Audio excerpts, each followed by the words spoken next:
Sheti i ditës 12 mars. Shën Inocenti i parë, papa i kohrave të trazuara. Historia e Kishës Katolike është e mbushur me papë, të cilët me urtësinë dhe guximin e tyre kanë udhëhequr Kishën në kohë të vështira. Shën Inocenti i parë, i cili shërbeu si papë nga viti 401 deri më 417, ishte një figurë e tillë.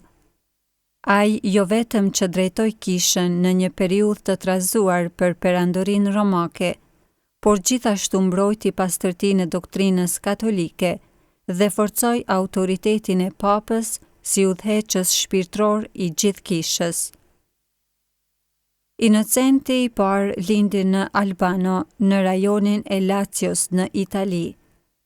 Ai ishte djali i Shën Anastasit të parë, gjithashtu papë, i cili ndroi jetë më 19 dhjetor të vitit 401. Vetëm 2 ditë pas vdekjes së të atit, Inocenti u zgjodh papë, një tregues i qartë i besimit që kishte komuniteti i krishterë në të. Papati i tij erdhi në një nga momentet më dramatike të historisë romake. Në vitin 410, Alariku dhe Vizigotët pushtuan dhe plaçkitën Romën, një ngjarje që tronditi botën e atëhershme. Deri në atë moment, njerëzit konsideronin Romën si të pamposhtur dhe shumë menduan se ky ishte fundi i qytetërimit perëndimor dhe i Kishës së krishterë. Shën Jeronimi, i cili në atë kohë jetonte në Betlehem, shkroi se rënja e Romës ishte një katastrofë që dukej sikur do të sillte fundin e botës. Megjithatë, shkatrimi nuk ishte aq i madh sa pritej. Alariku urdhëroi që të respektoheshin kishat dhe kleri, duke i lejuar të krishterët të vazhdonin me jetën dhe kultin e tyre. Në atë kohë, Papa Inocenti i parë ndodhej në Raven, ku përpiqej të ndërmjetësonte mes perandorit dhe vizigotëve. Kur u kthye në Rom, ai bëri gjithçka që mundi për të rivendosur qetësinë dhe për të ndihmuar qytetarët e dëmtuar. Përveç sfidave politike, Papa Inocenti i parë përballej edhe me sfida doktrinore.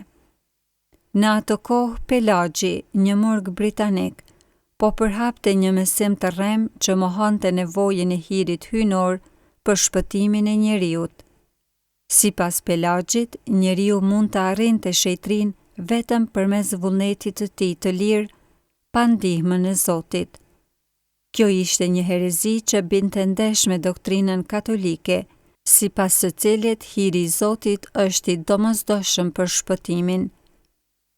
Një nga kundërshtarët më të fuqishëm të pelagjanizmit ishte Shën Augustini, i cili argumentoi se njeriu është i dobët për shkak të mëkatit origjinal, fillestar, dhe ka nevojë për hirin e Zotit për të bërë mirë dhe për të arritur shpëtimin. Papa Inocenti i parë e mbështeti plotësisht Shën Augustinin, duke e dënuar pelagjanizmin si një herezi dhe duke vendosur një precedent të fortë mbi autoritetin e Kishës për të ruajtur pastërtinë e doktrinës. Papa Inocenti i parë nuk ishte vetëm një mbrojtës i besimit, por edhe një forcues i unitetit të Kishës.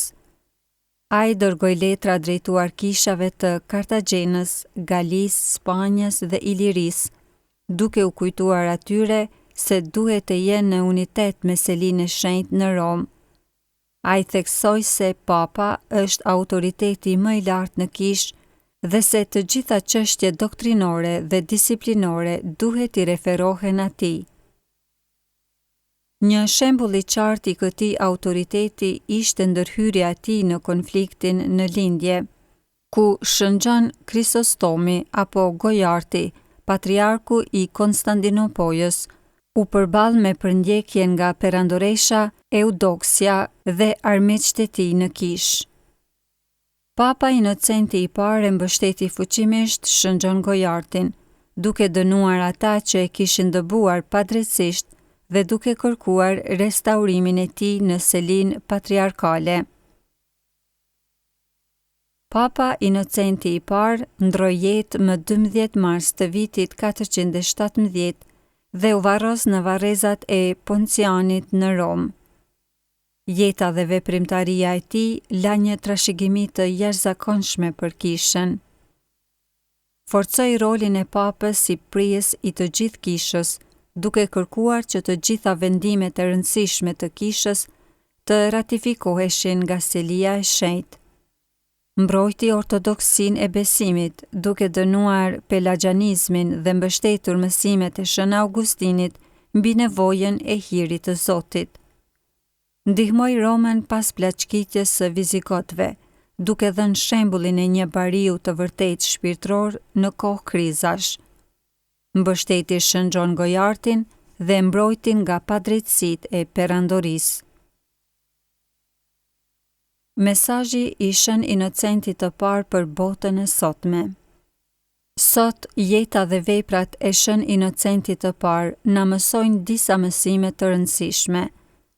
Roli I kishës në botë nuk varet nga fuqia politike, por nga besimi dhe uniteti I saj në Krishtin.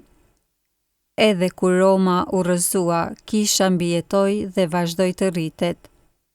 Besimi I krishterë duhet të mbrohet nga herezitë dhe nga çdo doktrinë që largon njerëzit nga e vërteta e Ungjillit. Në çdo kohë, kisha ka nevojë për zëra të fuqishëm që të mbrojnë doktrinën e saj. Autoriteti shpirtëror është I domosdoshëm për unitetin e besimit.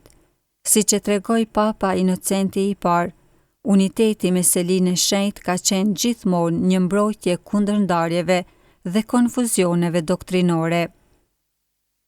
Lidershipi I vërtetë është shërbim. Në kohë krizash, Papa Inocenti I parë nuk qëndroi pasiv, por veproi për të ndihmuar popullin e tij, për të udhëhequr kishën dhe për të ruajtur besimin.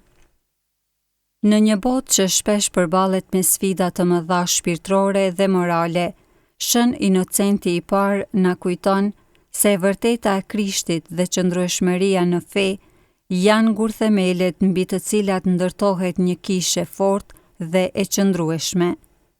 Shën Inocenti I parë, loto për ne.